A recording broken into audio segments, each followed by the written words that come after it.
लोग कहते हैं कि भारत की आजादी की लड़ाई 1857 में शुरू हुई। बताओ नौजवानों, ये पढ़ाया जाता है? जी, यही पढ़ाया जाता है। भारत की आजादी की लड़ाई कब शुरू हुई? 1857 में। और बिरसा मुंडा किसकी आजादी के लिए लड़ रहे थे? भारत जो अमेरिका की आजादी की लड़ाई के लिए लड़ रहे थे? नहीं, वो भी नहीं थे, भारत के थे। बिरसा मुंडा की लड़ाई को, सिद्धू कानू की लड़ाई को, तिलका मांझी की लड़ाई को, इस देश की आजादी की लड़ाई को विश्वविद्यालयों ने पढ़ाया था। मैं यहाँ एक सवाल पूछना चाहता हूँ। बहुत सही। बिरसा मुंडा ने हाँ अधिकार दिलाने की लड़ाई, और जब बिरसा मुंडा लड़ रहे थे, सिद्धू कानू लड़ रहे थे, और यहाँ पर एक नाम और मिलता है, शहीद वीर नारायण सिंह जब लड़ रहे थे, और उन्होंने अपना पूरा का पूरा जोकर जो उनके पास था सब अपने लोगों के लिए खोल दिया और अपने लोगों को बचाने के लिए शहीद हुए थे। उनकी लड़ाई क्या देश की लड़ाई नहीं थी? बताओ, उनकी लड़ाई देश की लड़ाई थी कि नहीं? देश की लड़ाई थी। बिरसा मुंडा देश की लड़ाई की नहीं लड़े, सिद्धू कानू इसी देश की लड़ाई नहीं लड़े, तिलका मांझी इसी देश की लड़ाई नहीं लड़े। तो बताओ, जब स्कूल कॉलेज यूनिवर्सिटी में पढ़ाते हो पिता, तो कितना चैप्टर बिरसा मुंडा सिद्धू कानू तिलका मांझी को पढ़ाते हैं? एक भी नहीं। नहीं, जितने पुराने लोग हैं सब जानते होंगे कि हमारी नई पीढ़ी को पढ़ाते नहीं। पता है क्यों नहीं पढ़ाते? ये नई पीढ़ी के लोग बिरसा मुंडा, जयपाल सिंह मुंडा, तिलका मांझी, सिद्धू कानू, भीमराव अम्बेडकर, डॉक्टर लोहिया, मंडल और वीर नारायण सिंह को अगर जान जाएंगे तो कांवड़ में करके कौन जाएगा?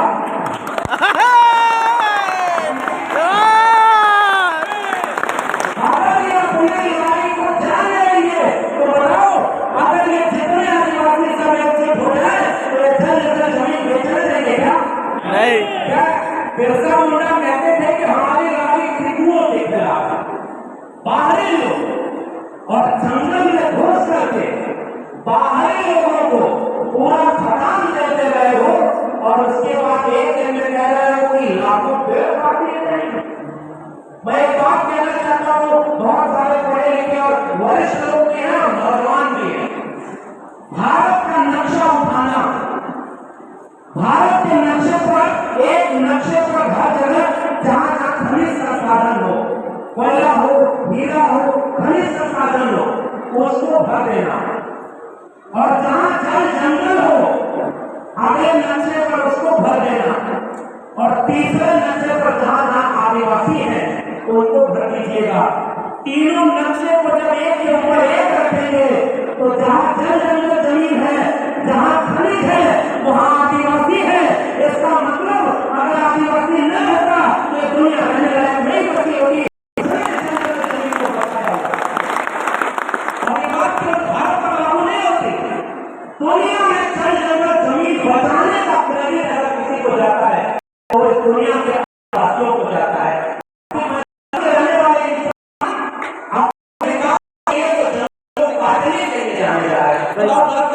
एकदम सही बात है सर। वो जंगल काटते हैं ताकि सड़क बने, वो जंगल काटते हैं ताकि पुल बने, वो जंगल काटते हैं ताकि वहां से सोना निकाले, हीरा निकाले, कोयला निकाले। वो जंगल बचाते नहीं है, और जब बाढ़ आ जाए, करनी पड़े, ग्लोबल वार्मिंग हो जाए तो सारे एक साथ मारे जाए और कहते हैं कि दुनिया को बचाना है। तो कैसे बचाना है? अरे अगर दुनिया को बचाना चाहते हो तो आदिवासियों को बचाओ, आदिवासी दुनिया को बचाएंगे। बिल्कुल सही सर।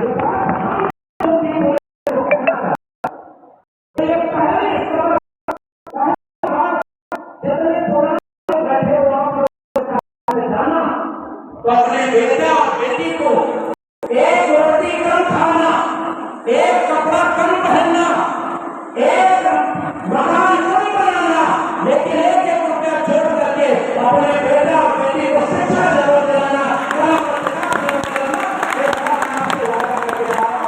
आपकी काम करके जाए। क्योंकि अगर आपके बेटे और बेटियां पढ़ेंगे तो सोचेंगे, पढ़ेंगे तो समझदार बनेंगे, पढ़ेंगे तो जागरूक बनेंगे, तब सवाल करेंगे कि अगर हमारे नायक ये हैं, जयपाल सिंह मुंडा ने संविधान सभा कि अगर इंसानियों भारतीय सभ्यता के वारिस हैं तो बताओ आदिवासी कब था जब धर्म नहीं था। अगर गलत कहूं तो आप बताना, क्या आदिवासी तब भी था कि नहीं जब धर्म नहीं था? पहले भी जो बोलिए था। तो जो ऐसे डर रहे होंगे कि धर्म के बारे में कहीं कुछ बोले, हो सकता है तो बुरा हो जाए। मैं बड़ा चुटकुला सुना, तो चुटकुला नहीं, बहुत सच्ची कहानी का सुना। सुना दे। हमारे नायक थे ज्योतिबा फूले। कितने लोग जानते हैं ज्योतिबा फूले? बड़े इतने जागरूक लोगों के बीच में आए हैं तो कोई बात कर। ज्योतिबा फूले ने नाटक लिखा करके रख, और उस नाटक में क्या लिखा आप लोग हिंदी समझ में आ रही है? हमारा की लाइन एक आदमी जब बहुत परेशान हुआ, जीवन में बहुत कष्ट था, तो दूसरे आदमी के पास गया। दूसरा आदमी कौन था? जिसने कहा कि धरती में भगवान के अवतार हैं। समझते? दूसरा आदमी कौन था? समझ गए? धरती को उनके अवतार। हमसे अगर नहीं बोल रहा कि हम अपनी बात करेंगे इसके बारे में गलत नहीं है, लेकिन कुछ लोग यहाँ हैं जिन्होंने धरती का भगवान का अवतार को कहा, और जब भगवान के मंदिर में जाना हुआ तो जाति देख करके कहे कि मंदिर में जाएगा, मंदिर में नहीं जाएगा। बताओ ये गलत क्या नहीं? भगवान के सामने सारे इंसान बात देगा। भगवान को उत्तर प्रदेश से आता, उत्तर प्रदेश वाले लोग कहते हैं कि जो राम को लाए हैं हम उनको लाए हैं। अगर तुम भगवान के रूप में आते हो,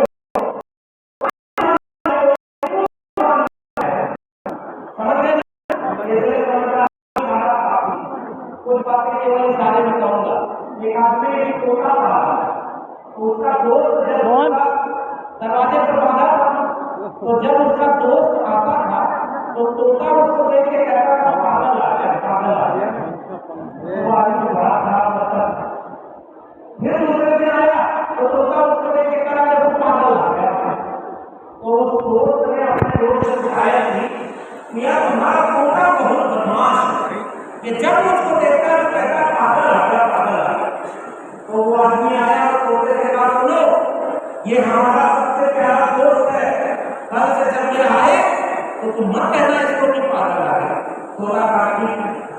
तीसरे दिन जब दोस्त आया, तोता दोस्त को देखा, कुछ नहीं बोला। दोस्त तोते को देखा, कुछ नहीं बोला, और चुपचाप